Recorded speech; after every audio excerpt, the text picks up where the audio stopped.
probably won't want to hear about this story after 10 p.m. Hi, I'm Stephanie, and if you like folklore, paranormal, or on-sub cases, or anything strange, you come to the right place. So the single mother brought a brand new phone for herself, and she put it on the counter when she got home, when all of a sudden her son showed interest that he wanted to play on the phone. She said that he could play with it, but he couldn't call or do any text messages. At around 11:20 p.m., she was feeling really tired, and so she was heading to bed, and she went to go look for her son so she could go tuck him in. She realized that he wasn't in his bedroom, so she went to her bedroom, and she was relieved to find him there, and she was tucking him in. And she also found that the phone was in his hands, so she started looking through the phone, and to her disbelief, she found something really creepy in the photo album. This image here is something that gave her so many chills. For one, it looks like an elderly person putting the phone above its head, aiming it at her son. Who the heck is this? Or is this a doll? I don't know. You guys let me know in the comment section. You'll hear a lot of things in the woods. Hopefully Screaming Woman isn't one of them. Have you heard of the Banshee yet? Originating in Irish folklore, apparently this thing just hasn't stayed in Ireland. She's seen either as this skeletal, ghostly woman or sometimes as just an elderly woman. Oftentimes she'll have either glowing white eyes or glowing red eyes. From what I've seen and what you guys have told me, it seems like her eyes are mostly red. And she can fly, or float, hover, something like that. And according to the legend, her screaming's either you're about to die, or someone you know is about to die. And some of you guys have told me stories about seeing them here in America. Because they don't just live in Irish land, they also follow Irish people. So there's a chance if you're Irish, let's hope you don't come across one. I do a little bit of a deeper dive and tell some pretty scary stories on my podcast, which is linked in my bio, but these things absolutely terrify me. They were like my biggest fear growing up as a child.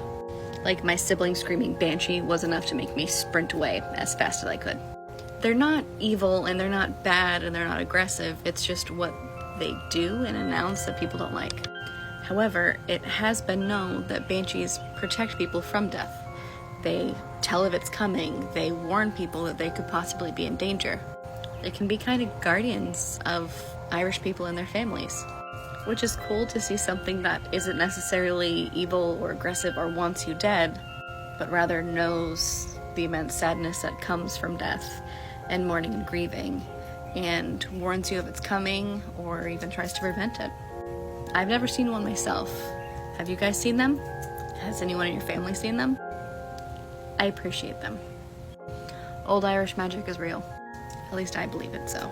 And not everyone has to believe, and that's okay. But I think a lot of us know. Believed to be the ghost of Dorothy Beaumont, the Grey Lady is said to reside in England's Dudley Castle. The castle is believed to have several spirits roaming its halls, and the Grey Lady is the most prominent of them all. There have been several sightings of her, and she was even photographed by a tourist who was visiting the castle in 2015. Dorothy Beaumont died shortly after giving birth to a stillborn daughter. On her deathbed, her last wish was to be buried next to her child and for her husband to be able to attend her funeral. Her wish was not granted, however, since the castle was taken under siege by parliamentarians. It is said that her ghost wanders the castle searching for her husband and her baby. Let me know if you guys like hearing these stories, and for the full prompt list that I created, you can find it on my Instagram page, jlosser.art. Did you know that Tiny Tim's Tea Room is allegedly the most haunted building in Canterbury? Back in the 1980s, the Tea Room was a Chinese restaurant and it was really badly damaged in a fire. When the repair work was being carried out, the repairmen accidentally uncovered the mummified remains of 3 children and also found multiple bags of teeth and hair belonging to children behind the panelling in the walls. They found most of the teeth and hair behind this fireplace on the 2nd floor. The bodies, teeth and hair were removed for examination, and when the bodies were examined, they were found to have belonged to 3 children who died of cholera in the Middle Ages. In 1991, a local historian decided to stay the night and ended up fleeing in fear because he heard children chanting a prayer that was traditionally said over those who were dying of the plague. In the early 2000s, builders heard children running around the building, running up and down the stairs, and their tools kept going missing and showing up in that same fireplace. So I'm part of a True Ghost Stories group on Facebook, and I thought I'd read some of the stories. So here's the first one from Connie. So my boyfriend and I live in a haunted house. He lived here for 6 years before I moved in. His ex-wife lived in the house and said she would hear footsteps when no one was there and would see someone looking around the doorframe into their bedroom. When she moved in, she hung a full-length mirror next to the door in the bedroom. When she left the mirror. It fell off the wall several times. Before I moved in, I would always feel like someone was watching me when I walked by the bedroom window. First time anything happened, I was sleeping and his cat woke me up standing on my stomach. I raised my head and saw someone standing in the doorway, turned to the side. He was bald and it was dark, but the outline of his clothes looked like it had lots of pockets on his shirt, jacket, or uniform. I thought it was my boyfriend, and as I started to raise up my hand to bump my boyfriend and I froze. The person standing in the doorway turned his head and looked at me, then turned his head back and walked into the dark corner of the room and vanished. After several more incidents, we called a paranormal group to come in, and they told us there was a malicious spirit attached to the mirror. We have recordings of one spirit saying his name is Daniel and that he loves my boyfriend. The investigators think he was standing in the doorway to protect us against the spirit in the mirror. We got rid of the mirror and Daniel is still here. He's a bit mischievous but harmless. Alright, this is a story from Lorraine. My name is Lorraine. I was born in 1954. I was born into a house of people who didn't want anything to do with me. I was my mother's shame. When my father was in Korea fighting that war, I arrived. He wasn't my real father, but he put his name on my birth certificate. So, he is my father. My grandmother made sure I knew that I wasn't wanted. I was beat from as far back as I can remember. So one day when I was about 6 or 7, I took 1.5 bottles of reducing pills that belonged to my uncle. He used to warn us if we ever took those pills we could die. I took them. I'm going to skip part of the story. I was in a coma for over a year. When I came out of the coma, I had to learn to walk, talk, etc. all over again. Where I went is another story. I was able to see and hear people all around me, people who my family couldn't see. At first I was afraid, but they wouldn't leave me alone, so I started talking to them. I have seen people who have been dead for decades, driving around in cars in broad daylight. I can walk into a place and see who's there. I also can fight with those who never had a body.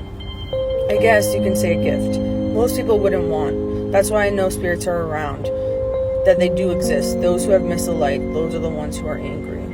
I'm going to tell you all about a haunted wedding dress. This dress belonged to Anna Baker, who was a part of a wealthy family located in Altoona, Pennsylvania. Anna's father, Elias, was a iron master and a partner at a furnace company, which did really well, so they would move into their dream home known as the Baker Mansion in 1849. That same year, Anna fell in love with a man and planned to get married, but her father, Elias, was like, no, not happening. You could say he was kind of a snob because the man she wanted to marry was from a different social class, so that wasn't good enough for his daughter. And it went so bad that he actually got this man banished from the town. Anna was of course heartbroken and begged her dad to get married. He kept telling her, hell no, you're not gonna go marry that man, but here's a bunch of other suitors you can marry instead, which Anna was not down with. She had bought this wedding dress to be like, see, I have a dress, I'm ready to go, and her dad was still like, no. So in spite of her father, she never married. Even after he died, she refused to get married. As we moved into the 1920s, all of the members of the Baker family had passed away, and in 1922, the mansion had been bought. The Blair County Historical Society turned it into a museum. Now, said museum actually has a lot of ghost encounters from what people have reported,